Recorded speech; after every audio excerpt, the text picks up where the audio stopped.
Imaginez si vous pouviez transformer tout le temps passé à ruminer par du temps pour créer, décider, respirer. Dans cet épisode Best of, je vous révèle comment passer de la spirale mentale de la rumination à une posture de résilience. À la clé, plus de sérénité, plus d'impact et un leadership reconnecté à ce qui compte vraiment. Un épisode à écouter absolument pour toutes les pros de la rumination. Je vous vois. Bienvenue sur Sensé, le podcast des femmes leaders, à écouter pour réussir avec confiance et sérénité sans jamais sacrifier votre bien-être. Je suis Jenny Chamas, fondatrice de Coach Happy, master coach et mentor. Avec mon équipe, nous accompagnons les femmes leaders dans leur croissance professionnelle avec comme maître mot sérénité, confiance, hauteur et impact.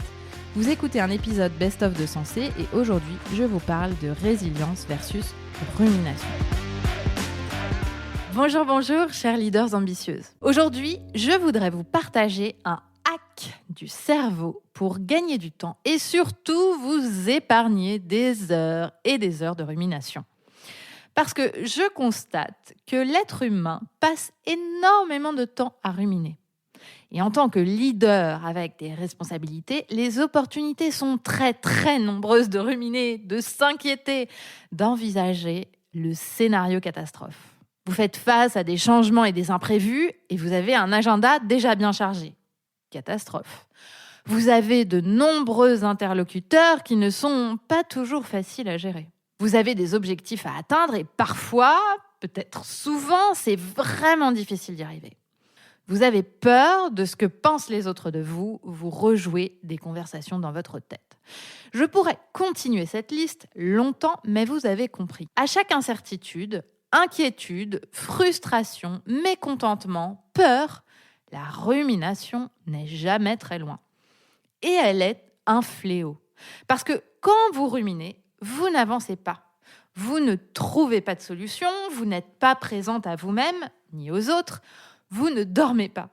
Et conclusion, vous avez du mal à exercer pleinement votre leadership et à créer de la valeur. Sans parler du fait que vous ne kiffez pas ce que vous faites. Et la rumination appelle la rumination. Ce superbe cercle vicieux de rumination. Et au fond, cette rumination, elle n'est jamais utile. Elle n'a strictement aucun bénéfice. Mais je sais, vous n'arrivez pas à la stopper. Et la raison majeure, c'est que les pensées qui tournent en boucle dans votre tête, les scénarios que vous imaginez, les images que vous visualisez, vous semblent si réalistes que vous les prenez pour des évidences. L'imprévu et le changement, par exemple, sont systématiquement négatifs car ils perturbent votre agenda. Les interlocuteurs compliqués sont forcément un problème. Dans votre imaginaire, vous n'atteignez jamais votre objectif et les autres pensent nécessairement quelque chose de négatif de vous. Alors, chacun de ces scénarios catastrophes tourne en boucle dans votre esprit.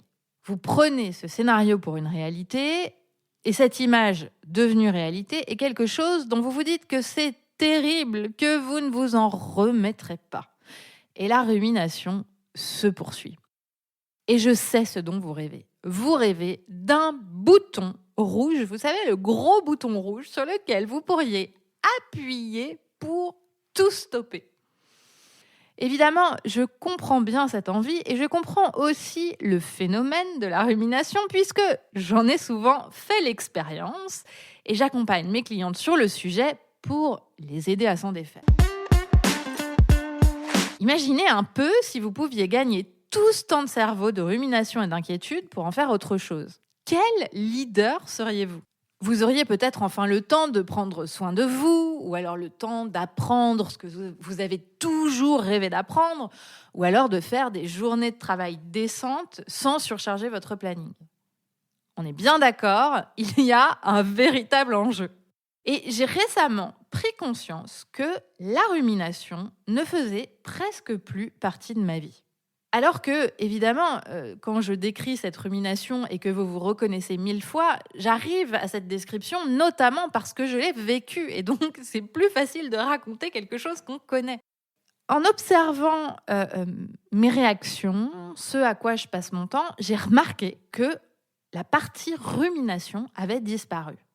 Par le passé, là où la rumination était la plus présente dans ma vie, c'était dans mon travail. Quel que soit le métier que j'exerce, que ce soit en entreprise, que ce soit ma propre entreprise, peu importe, dans toutes mes fonctions, quel que soit le niveau de responsabilité, quels que soient les enjeux, j'étais une spécialiste de la rumination. Et donc, j'ai décidé d'aller décortiquer ce qui avait changé pour pouvoir vous en parler, parce que je me suis dit que ça pouvait être utile. Et je suis parvenue à plusieurs conclusions. La première conclusion, c'est que pour stopper la rumination, il est nécessaire d'aller à la source. La rumination, en fait, n'est qu'un symptôme de vos pensées conscientes ou inconscientes. En bref, vous devez apprendre à manager vos pensées, à en avoir conscience, à les challenger et à accueillir les émotions qu'elles génèrent pour ne pas vous mettre en mode rumination. Sauf qu'évidemment, ce processus est en général inconscient. Et une fois que la rumination est activée, il est difficile de l'arrêter. Personnellement, c'est le coaching et l'auto-coaching qui ont été les outils fabuleux qui ont mis un stop à mes ruminations. Et ce n'est pas si compliqué. Vous vous dites peut-être que ça prend énormément de temps de changer, que vous êtes un cas de rumination désespéré, mais c'est faux. Vous avez un cerveau qui, comme tous les cerveaux, peut créer de nouveaux chemins neuronaux en 21 jours. En bref, il vous faut 21 jours pour vraiment changer une pensée et la changer durablement. Et la bonne nouvelle, c'est que la rumination repose sur une pensée. La deuxième conclusion, c'est que la résilience est la clé de voûte de l'anti-rumination. C'est le R, la résilience, qui contrebalance l'autre R, la rumination. Et c'est pour ça que j'ai appelé cet épisode de podcast « Résilience versus rumination ». La résilience, c'est la capacité à accueillir et à s'adapter à ce qui est. En physique, on dit que c'est la résistance au choc d'un métal. Et en ce qui concerne l'aspect cognitif, c'est l'aptitude d'un individu à se construire et à vivre de manière satisfaisante en dépit de circonstances traumatiques. Bon, on est d'accord. Quand on parle d'imprévus, de changements, d'interlocuteurs difficiles dans le cadre professionnel, on ne parle pas nécessairement de chocs traumatiques. Bien qu'il puisse évidemment y avoir des chocs traumatiques dans le travail. Mais ça, c'est autre chose. Le mot choc traumatique, dans les exemples que je vous ai cités, est fort. Mais il se trouve que votre cerveau scanne le danger, le potentiel choc traumatique. Et c'est ce qui crée la rumination. Comme si la rumination allait vous protéger du choc ou que c'était une préparation au choc. Ce que je vous propose en fait, pour pallier à la rumination, c'est d'apprendre la résilience. Alors je sais, sur le papier, c'est un concept beau et pur qui a l'air moralement parfait. Mais je vais vous dire, il n'y a aucune morale à la résilience. C'est absolument OK si vous n'êtes pas résiliente. Vous êtes quand même 100% valable. Ma troisième conclusion, et c'est finalement ce que je veux vous offrir comme conclusion principale de mon exploration, c'est que j'ai découvert, en décortiquant de quelle façon j'ai réussi à limiter mes ruminations, et plus précisément en observant ce que je me disais à chaque fois que je vis une situation qui va contre ce que je veux ou qui ne colle pas à ce que j'avais prévu.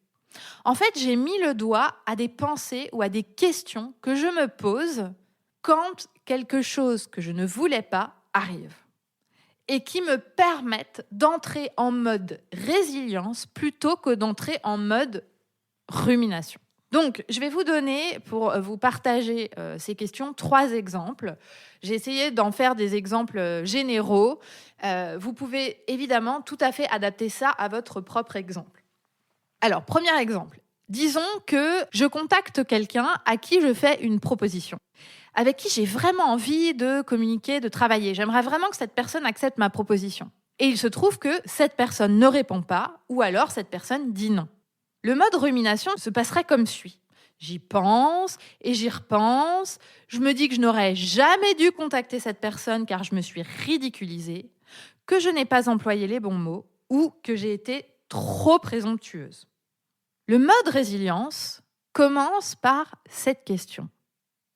Que dois-je apprendre de cela ? Et quand je me pose cette question, ce qui me vient, c'est c'était peut-être pas le bon moment pour nous de travailler ensemble. Ce qui doit se faire, de toute façon, se fera. Je peux peut-être améliorer mon approche pour la prochaine fois. Exemple numéro 2, une super opportunité tombe à l'eau. Le mode rumination serait « je désespère, je me dis que cela n'arrivera plus jamais, je me dis que c'est tellement dommage parce que ça aurait été si bien ». Le mode résilience commence par cette question. Quel est le signe que ça m'envoie ? Eh bien, ce n'était peut-être pas dans cette direction que je devais aller. De toute façon, il y a toujours une bonne raison à ce qui se passe.